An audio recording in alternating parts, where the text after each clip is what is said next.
Hi friends, मैं रेनू अपने YouTube channel Hindi दर्शन में आप लोगों का स्वागत करती हूँ। दोस्तों, आज का जो हमारा टॉपिक है, जो हमारे कवि हैं वो आदिकाल के बहुत ही प्रसिद्ध कवि हैं अमीर खुसरो। आज हम उनके बारे में अध्ययन करेंगे, उनके बारे में जानेंगे।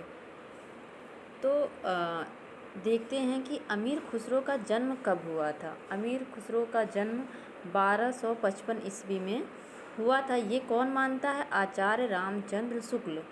1255 आचार्य रामचंद्र शुक्ल मानते हैं, लेकिन 1253 जो है वो कौन मानता है? बच्चन सिंह। 1253 बच्चन सिंह मानते हैं। अगर ऑप्शन में 55 है तो भी सही रहेगा, अगर 55 नहीं है 53 दिया है तो भी हमारा आंसर सही रहेगा। और जन्म स्थान, ये क्वेश्चन पूछा गया है, बहुत पूछा जाता है कि अमीर खुसरो का जन्म कहाँ हुआ था। तो इनका जन्म कहाँ हुआ था? इनका जन्म पटियाली गांव एटा में हुआ था। यही एटा देता है कि कहाँ हुआ था, एटा में हुआ था।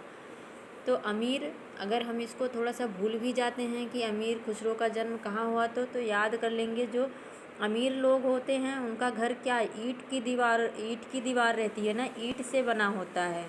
लेकिन जो गरीब होते हैं उनके जो घर होते हैं वो मिट्टी के बने हुए होते हैं। तो अमीर खुसरो का जन्म, मतलब अमीर लोगों का घर ईंट से बना हुआ होता है, तो उनका जन्म एटा में हुआ था। इससे हमें थोड़ा सा आइडिया लग जाएगा। इसके बाद है मृत्यु। इनकी मृत्यु कब हुई थी? 1325 ईस्वी में। इनकी मृत्यु 1325 ईस्वी में हुई थी। वास्तविक नाम पूछा जाता है। अमीर खुसरो का वास्तविक नाम क्या था? तो अबुल हसन। इनका वास्तविक नाम क्या था? अबुल हसन। और गुरु कौन थे? इनके गुरु कौन थे? निज़ामुद्दीन औलिया। गुरु थे इनके निज़ामुद्दीन औलिया। इनकी उपाधि है जो बहुत पूछा जाता है, कवियों में राजकुमार। ये राम कुमार वर्मा कहते हैं कि ये कवियों में राजकुमार हैं। और ये जो उपाधि है बहुत प्रसिद्ध है, ये है तूतिए हिंद। इनको क्या कहा जाता है? तूतिए हिंद, मतलब हिंदुस्तान का तोता। अब हम इनकी रचनाओं को देख लेते हैं। इनकी रचना पहली कौन सी है? खलिक बारी। पहली रचना कौन सी है? खलिक बारी। फिर पहेलियाँ, इन्होंने बहुत सारी पहेलियाँ लिखी हुई हैं।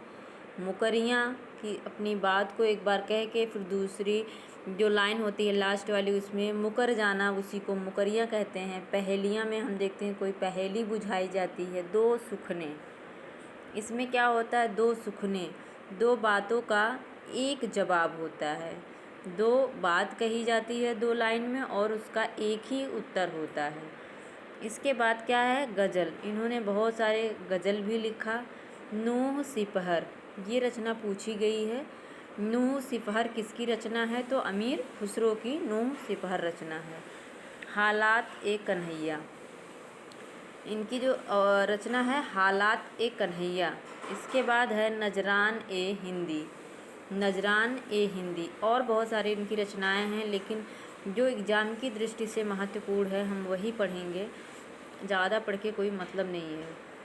और आगे देखते हैं। अमीर खुसरो हिंदी, अमीर खुसरो खड़ी बोली के आदि कवि कहे जाते हैं। अमीर खुसरो खड़ी बोली के आदि कवि कहे जाते हैं। मतलब खड़ी बोली का प्रयोग सर्वप्रथम किसने किया? तो आदिकाल में तो कौन थे? अमीर खुसरो। अमीर खुसरो ने दिल्ली के सिंहासन पर 11 राजाओं का आरोहण देखा है। कितने राजाओं का?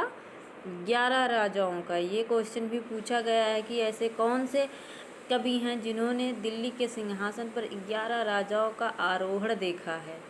तो कौन है वैसे? अमीर खुसरो। इसको भी हम थोड़ा सा ट्रिक कर लेंगे कि सिंहासन पर बैठता कौन है? अमीर लोग ही बैठते हैं। और 11 बार कौन बैठेगा? अमीर लोग ही बैठेंगे। तो 11 राजाओं का आरोहण किसने देखा? तो अमीर खुसरो ने देखा। एक पंक्ति है जो बहुत ही प्रसिद्ध है। ये पंक्ति है, चामन तूतिये हिंदुम अर रास्त पुरसी, जे मन हिंदुई पुरुष का नाज गोयम। इसका जो हिंदी अर्थ है वो क्या है? अर्थात मैं हिंदुस्तान की तूती हूँ, अगर तुम वास्तव में मुझसे कुछ पूछना चाहते हो तो हिंदवी में पूछो, जिससे मैं कुछ अद्भुत बातें बता सकूं।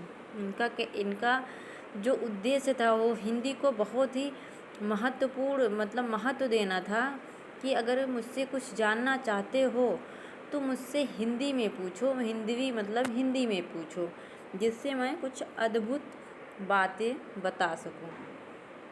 इसके बाद इनकी कुछ महत्वपूर्ण पंक्तियां हैं जो कई एग्ज़ामों में पूछी गई हैं।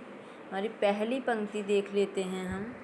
पहली पंक्ति जो है वो इनकी पहेली है जो बुझाई जाती है, अक्सर लोक प्रचलित है।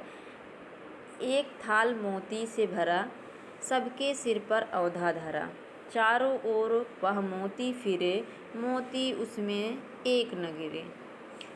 यहाँ आकाश की बात हो रही है। एक थाल मोती से भरा, आकाश को थाल कहा गया, मोती मतलब तारे हैं, सबके सिर पर ही रहता है आकाश, चारों तरफ वह थाली फिरती है। कहते हैं कि आकाश, अभी हम चलते हैं तो देखते हैं कि जैसे आकाश हमारे साथ चल रहा है, तो वही कहना है कि चारों ओर वह थाली फिरे, मोती उसमें एक न गिरे।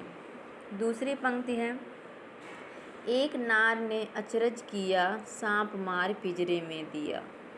इसका जो उत्तर है वो क्या है, दिया बत्ती, एक नार ने अचरज किया, सांप मार पिंजरे में दिया। इसका अर्थ सबको समझ में आ रहा होगा। और तीसरा है, तन मेरो मन पीऊ को, दो भय एक रंग। ऐसा लग रहा है कि ये जैसे कबीरदास हो गए उन लोगों की रचना है या फिर सूरदास, लेकिन यहाँ पे हमें देखना ये आदिकाल की भाषा है और वो भी अमीर खुसरो की, जो भी यहाँ पे अवहट्ट या अपभ्रंश का प्रयोग नहीं करते हैं। ये इनकी भाषा जो है कुछ खड़ी बोली लिए हुए है। तन तेरो मन पीऊ को, दो भय एक रंग। ये जो चौथी वाली पंक्ति है ये इनके गुरु की मृत्यु पर ये कहते हैं, गोरी सोवै सेज पर, मुख पर डाले केस, चल खुसरो घर आपने, रैन भई चौदेस। उनका वही कहना है, गोरी सोवै सेज पर, ये अपने गुरु को ही कह रहे हैं, गोरी सोवै सेज पर, मुख पर डाले केस, चल खुसरो घर आपने, रैन भई चौदेस। पांचवी पंक्ति बहुत बार पूछी गई है, मोरा जुबना नवेलरा भयो रे गुलाल। मोरा जुबना नवेलरा भयो रे गुलाल। छठा है, जे हाल मिस्की मुकुल, तगा फुल दुराए नैना बराए बतिया। अब हम इसको याद कैसे करेंगे, जैसे मोरा जुबना नवेलरा तो ये बहुत फेमस है, ये अक्सर सबको याद रहता है। लेकिन जो छठी वाली पंक्ति है, जे हाल मिस्की मुकुल, तगा फुल दुराए नैना बनाए बतिया, इसको हम ट्रिक कर लेते हैं। बातें कौन बनाता है, जो अमीर लोग होते हैं वही लोग तो बातें बनाते हैं। ये जो हमारी ट्रिक है दोस्तों, इसका कोई व्यक्तिगत संबंध नहीं है, बस इसको मैं ट्रिकी करके आप लोगों को याद करवाने की कोशिश करती हूँ। तो इसमें है बनाए बतिया लास्ट में, तो हम यही दो शब्द पकड़ लेते हैं।